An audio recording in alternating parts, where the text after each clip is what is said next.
Shalom anak-anak, kita bertemu kembali dalam pembelajaran pendidikan agama Kristen di kelas 4 ini. Adapun penjudul mata pelajaran kita di pagi hari ini yaitu Saya Mau Hidup Rukun.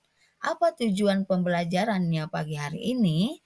Yang pertama adalah kita akan mengetahui manfaat hidup rukun itu dalam kehidupan kita sehari-hari. Dan yang kedua, kita akan mengetahui perilaku-perilaku hidup rukun hidup dalam kehidupan sehari-hari. Nah, anak-anak, Ibu mau bertanya, apa arti hidup rukun? Arti hidup rukun itu yang pertama adalah damai, yang artinya tenang. Yang kedua, rukun itu adalah harmonis, saling menyayangi. Dan yang ketiga, rukun itu baik.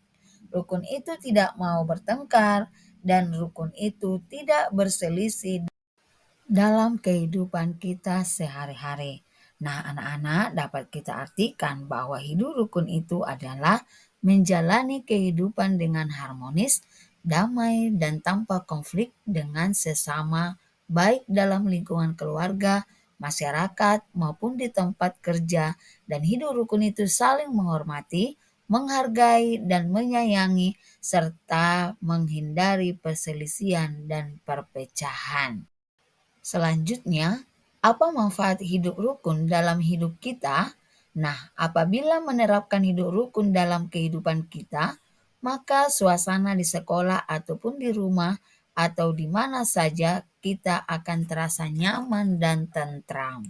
Suasana belajar juga akan kondusif, bisa mempererat keluarga, meningkatkan persatuan dan persatuan, saling mengasihi, dan akan meningkatkan toleransi antar sesama.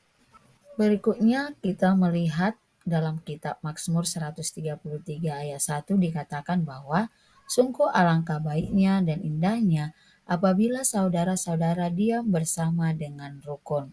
Nats Alkitab Mazmur ini menekankan bahwa hidup rukun itu sungguh indah. Untuk itu, marilah kita sama-sama menciptakan hidup rukun.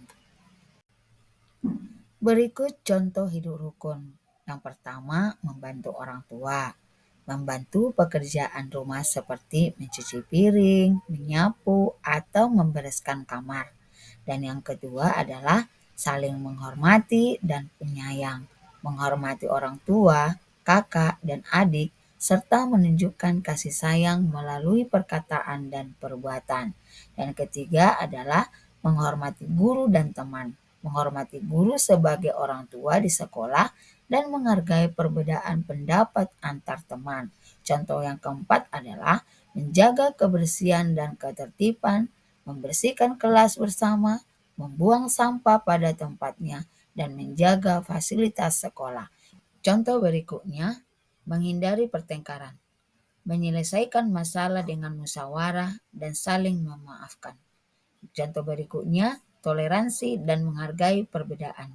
Artinya kita harus menerima perbedaan suku, agama, dan budaya teman-teman kita yang berbeda.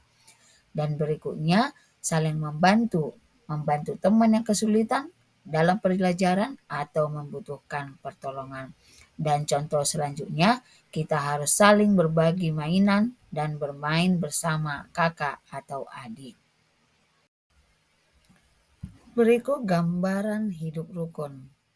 Nah, ini ada yang ciri-ciri hidup rukun, bekerja sama, berdoa bersama, saling bermain bersama, dan saling beribadah bersama.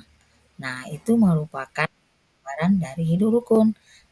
Untuk itu, anak-anak, mari kita lakukan hidup rukun di rumah kita, atau di sekolah kita, atau di masyarakat. Ayo kita saling membantu teman yang kesulitan memahami pelajaran. Mari kita menghormati guru dan teman-teman, meskipun memiliki keyakinan atau latar belakang yang berbeda. Yuk kita bersama-sama membersihkan dan merapikan kelas kita agar belajar jadi lebih nyaman. Kita juga bersama-sama membersihkan dan merapikan kelas kita agar belajarnya jadi lebih nyaman. Nah, untuk itu adik-adik sekalian, kita juga harus menjaga kebersamaan dengan tidak membuang sampah sembarangan dan menjaga fasilitas sekolah. Itu yang kita lakukan untuk menciptakan hidup rukun di sekolah. Baiklah anak-anak, sekian pembelajaran kita pada pagi hari ini. Semoga dapat diterima dan dilaksanakan dalam kehidupan anak-anak kami sekalian. Dan mari menciptakan hidup rukun di sekolah, di rumah, dan di masyarakat. Sekian dan terima kasih. Shalom.